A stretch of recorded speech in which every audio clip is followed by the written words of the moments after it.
It's time to have your wood bowl turning questions answered.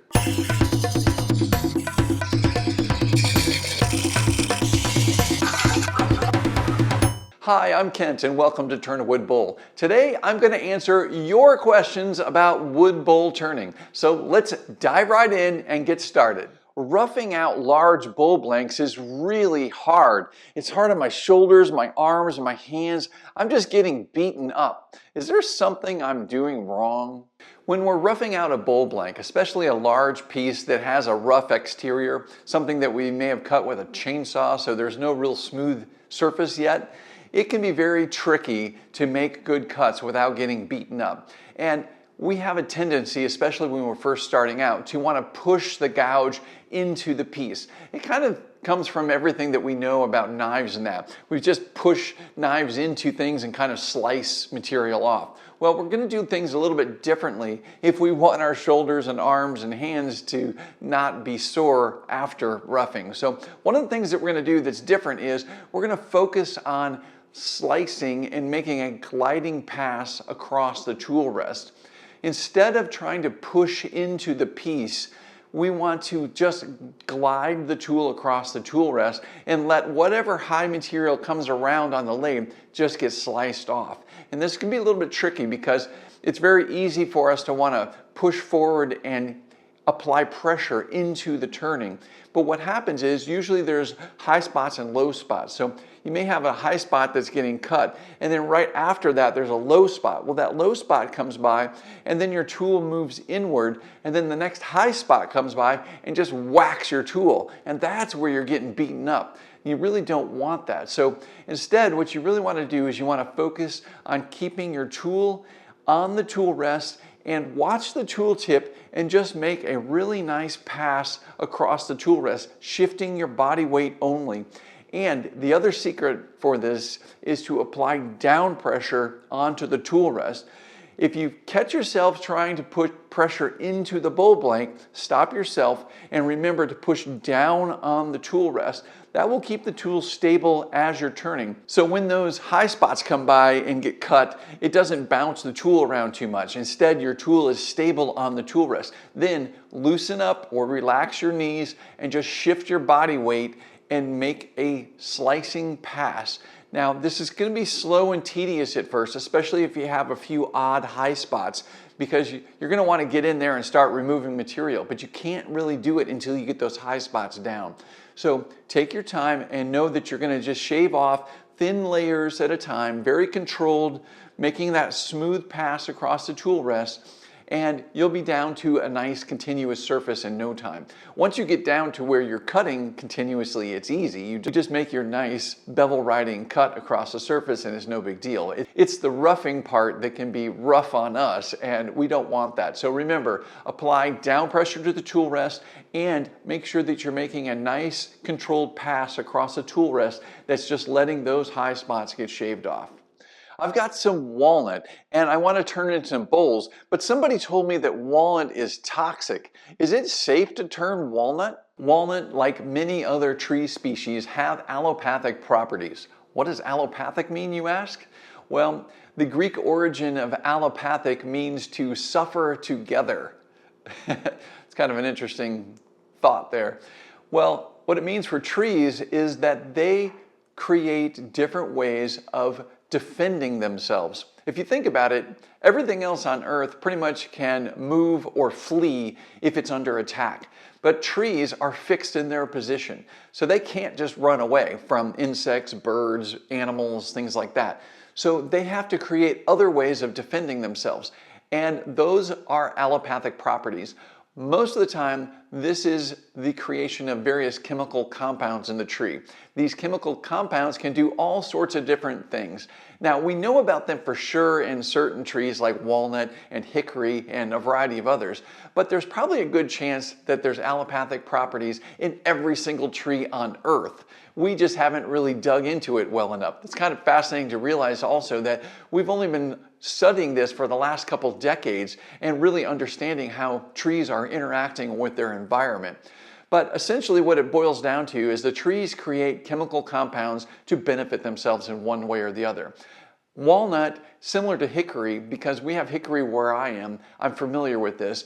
It creates a chemical compound that makes it really difficult for other plants and trees to grow around those trees. So if you think about it, the tree is actually helping itself by eliminating its competition. It gives the tree more light, it gives it more resources such as water and nutrients in the soil, and it's not competing with other trees. Now, how is it doing that? There's probably a variety of different ways. Could be through the leaves that are falling to the ground and decomposing. It could be through the root system. I don't know, and every tree, again, is different, so there's all sorts of different things. What we need to be concerned with are the chemicals in the wood that we're turning on the lathe. Are they toxic to us? Well, there's no way to know, and everybody's different. I know people that turn walnut all the time, have no problems with it. I know people that have turned walnut once and had such a horrible reaction that they'll never turn it again. The only way you're really gonna know is to get a piece of it and to start turning. But this brings up another important concept is we need to pay attention to ourselves while we're turning. We're all expecting this dramatic reaction, maybe breaking out in hives or having problems breathing or something, but there's a good chance that there could be other things that are much more subtle while we're turning from different wood species that we may not be noticing. Could be just a simple little itch on your hand.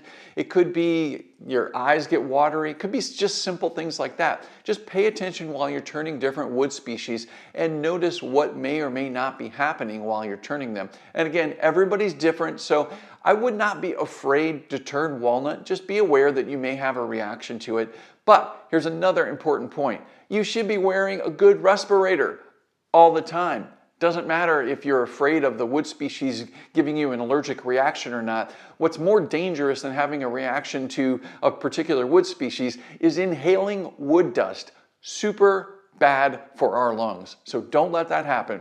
So if you have a respirator on, you're going to be eliminating a majority of the allergens you're going to be taking in anyway. So there's a chance that even if you do have a little bit of a reaction from turning something like walnut, that wearing your respirator will most likely take care of it for you. So I would not be afraid to turn a beautiful wood species like walnut just because somebody told you it's toxic. I would at least try it and pay attention to what's going on while you're turning it. There's a good chance that you'll do the turning and you'll see how beautiful walnut can be to turn, and you probably won't have that big of a reaction. Just pay attention and be aware while you're turning. If you're liking this video, please click that like button. Thank you. What is that screen behind you? You mean this? Yeah, that one. What is it? Do I need one of those? This is simply window screen. It's a replacement window screen roll. You can get these at pretty much any hardware store. And essentially what it's doing is blocking all of the shavings and the dust from going all over my shop.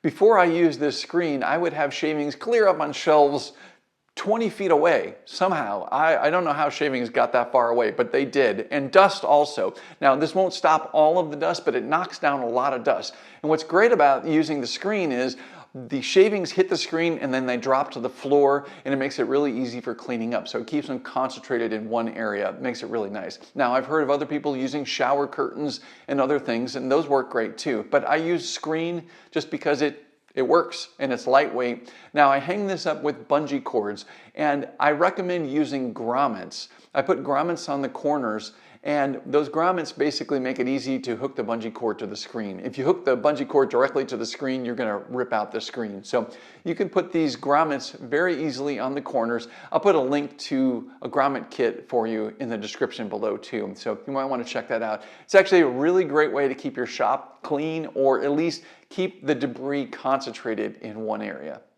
How long do I need to wait for a piece of wood to dry before I turn it? Wow, that's a loaded question.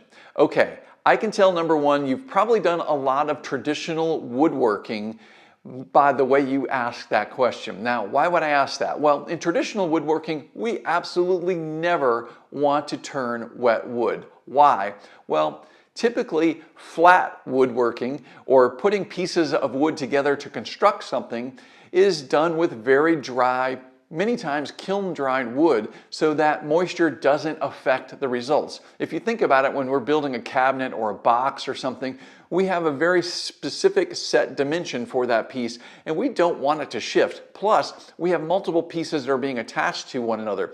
If one or more of those pieces of wood decides to warp and start to bend and shape, it's going to most likely break the whole thing apart and it'll just look horrible. So we want to have really dry wood when we're doing traditional woodworking.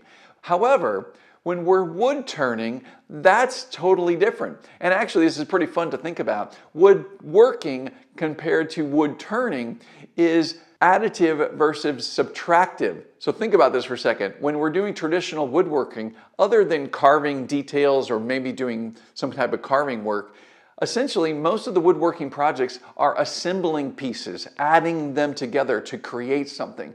However, when we're wood turning, we're extracting or subtracting material. We're basically taking all the material away to expose what we want to turn. Okay, so back to the question. How long do we need to wait for this to dry before we can turn it? Well, we don't. No, you do not need to wait for a piece of wood to dry to turn. And as a matter of fact, if you wait, especially if you have a large chunk of wood, like a large log, and you wait for that to dry, you're most likely going to end up with a big pile of cracks with a little bit of wood in the middle. You don't want to let a large piece of wet wood just dry or set it aside to dry because it will crack. So instead, what you want to do is you want to process that down to the bowl that you want to make. You can do that as a once-turn bowl, you can do it as a twice-turn bowl, but you want to get that piece of wood processed as soon as possible. Even if it's soaking wet, you want to get that processed. Now, I've got a course that deals with this. It's called Treat a Bowl, Understanding Green Wood, and we go over all the details of this. It's pretty extensive, all the information that's involved, but this course covers it all, lesson by lesson. You can check that out. I highly recommend it, but just know that you do not have to wait for wood to dry to turn on a lathe. You can turn everything from really wet, just cut tree, all the way down to dry wood and everything in between. So you do not have to wait like we're typically conditioned to think with traditional wood turning. So put it on the lathe, whether it's wet or not, and get it turning. Why do I see you sometimes wearing a glove while you're turning?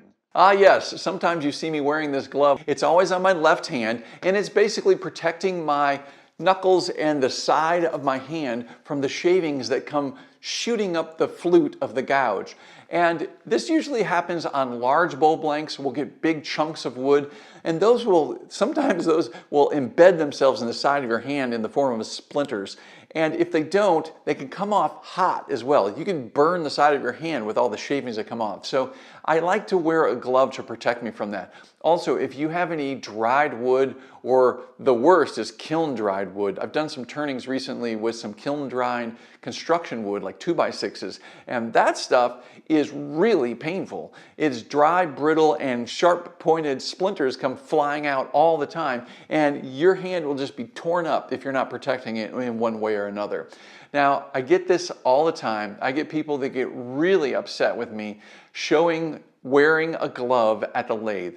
Well, if you look at this, there are no fingers on this glove. This is actually a motorcycle glove. I was using regular work gloves before and just cutting the fingers off, but I found these motorcycle gloves thanks to some viewers that pointed them out to me. Thank you guys. And I'll have a link for these in the description below and everything else that we talked about here, so check that out.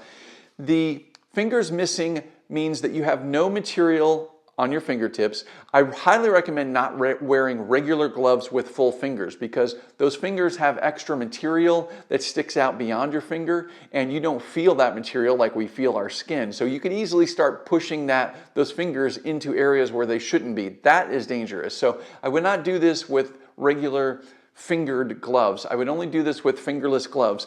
The other thing that's important is this glove and my left hand never go across the tool rest. Ever. So they're never in the path of the turning. That is super important. And this is also tight fitting. This is tight fitting up against my skin. This is not big and loose and flopping around, and it's not likely to get caught in there. You can't say 100%, but there's a really poor chance that this is going to get caught in the turning. I know this upsets some people because they're convinced there should be no clothing anywhere. I often wonder if those people turn naked. I hope not, but I often wonder because I get a lot of grief from a handful of people that don't like seeing this glove. But I can tell you, if you're behind the tool rest, you're safe. You shouldn't have any issues. So Protect your hand while you're turning. Remember, those shavings and those splinters come off. They can be very painful. And this is typically done with the larger pieces. When I have a smaller turning, I don't usually wear the glove because the pieces don't come off quite as aggressively as they do with the large pieces. And the larger blanks that are truly rough, that have bark on them, the glove is also great to protect your hand when those chunks of bark work themselves off, because that does happen as well. So that's why I wear a glove. And again, if you wear one, just be cautious. Don't ever cross over the tool rest with your hand and you'll be fine. I'm trying to make nice photos of my pieces. I have some shiny turnings, and when I take pictures of them, I get glares all over in the piece. How can I fix that? If you're getting glares in the photos of your bowls, there's a good chance you have stray light coming from somewhere. Now, if you followed the photography guide on my website of how to photograph your wood bowls, I'll put a link to that in the description below as well. If you followed that, then you know that you want a really nice, good diffused light overhead, and you can do that with a shower curtain. It's really easy. And you have a good light source that's coming down. Then what's going to happen is you're probably getting some window glare from the sides is coming in. You want to eliminate that by just simply blocking it. You can use what's called flags, and that's nothing more than a large piece of paper or a piece of poster board. You can use those on the sides to block any stray light from coming in the sides. Now, if you're seeing that reflection of the poster board in your bowl, say you have a lacquered finish in it and it's really glossy, you might still see that paper and it's still making highlights. You can use something like black mat board like this, and you can place this on the sides of the bowl to control those stray lights from getting to the bowl. At that point, if you put this on both sides, you should have just light coming from above, and you should have a really evenly lit image and should look really good. Now, a bonus tip is you could use a piece of blackboard on one side and a piece of whiteboard on the other side. This isn't white, but you know what I mean. If you had white on one and black on the other, you're going to get a little bit more reflection and light coming from the white side and not from the black side, so you can create more dimensionality in the bowl. So you can have a highlight on one side of the bowl and then a darker side of the bowl as well. So you basically want to control the light by using what's called flags, which is nothing more than poster board or mat board. So I hope you enjoy that tip for making great images of the bowls that you create. I noticed that your tools have colored stripes on the handles. What are those? Well, that's very observant of you. Yes, I do have colored stripes on the top of my tools, and I'll tell you what they mean. Essentially, I painted those on. It's very simple. And I have a red stripe on all of my tools. It just indicates that they're my tools. All my tools have a red stripe. So I do that because sometimes I turn with other people, or I bring my tools to other places where they can get mixed in with other tools, and it's very easy to have them just disappear. So I found that marking them with something that identifies them specifically for me makes it easier. Now, the second color is a little bit more interesting. The second color has a code that I use. This is blue, which means B blue, B bowl gouge. So this is a bowl gouge, and I know this is a bowl gouge. Now, why would I need that? Well, actually, if you've noticed in my videos, all my tools are very handy for me, and I get to them very quickly. That's because I keep them in a bucket right down there. This bucket is nothing more than a simple 5-gallon bucket, but in the bottom of it, I have a towel that has been rolled up, so it acts as a cushion in the bottom of the bucket. And what's nice about that is I can take these tools and I can just drop it in the bucket like that, and I don't have to worry about the tip or the point of it getting damaged because it's going right into that towel at the bottom. And there's a lot of shavings in there too over time. So I have to dump those out periodically, but the shavings in the towel basically pad the bottom of that. And the reason I have the different colored stripes is so that they're coded with different meanings. So this is red, which means it's my bowl gouge, or my tool rather. This is not a bowl gouge because I can see this maroon color, which is kind of also scarlet. So I'm going with the darker red. It's called scarlet, and scarlet sounds like scraper. This is my round nose scraper. So if I see a tool with the scarlet and the red, I know that that's a scraping tool. And the blue tools are bowl gouges. And I have a few other codes, but those are the main ones. And that way I can reach down, I can just look for the color stripe, I can see which one is which and grab it without seeing the bottom of this piece. Because the tips are always in the bottom of the bucket, so I can't see those quite as easily, but I can read the code that's on the handle and quickly grab it and keep turning. When should I change the air filters on my respirator? That's a great question, and I'm glad you're wearing your respirator because that's super important to protect your lungs at all times while you're turning. Now, a good respirator like this has interchangeable filters. These filters are simply just screw on and screw off just like that. Now, how do you know when it's time to replace these? These will actually last quite a while. One thing you don't want to do is you don't want to take these off and blow air into there to try to clean them up. That really doesn't do much good, and it will damage this filter potentially. So you don't want to do that. You don't want to blow air through it. Now, the way you'll know when these are ready or need to be replaced is if you're having difficulty breathing. If you're finding that you got to really pull air in, that means that these are getting clogged up and you're not pulling air through them efficiently. So it's time to replace them at that point. Also, if you are smelling or tasting wood dust or the taste of the wood that you're turning, then these aren't working for one reason or another. And that could happen if you've tried blowing them out. They could have damaged areas in them, and you may just be breathing straight air through there where it's not filtering. So if that's the case, then you want to replace those filters. So remember, if you're having difficulties breathing or you're finding you kind of have to force air in or pull air in, or if you're tasting or smelling wood dust, then it's time to change these out. And these are really simple. You basically just order a new pair and switch them out in 2 seconds.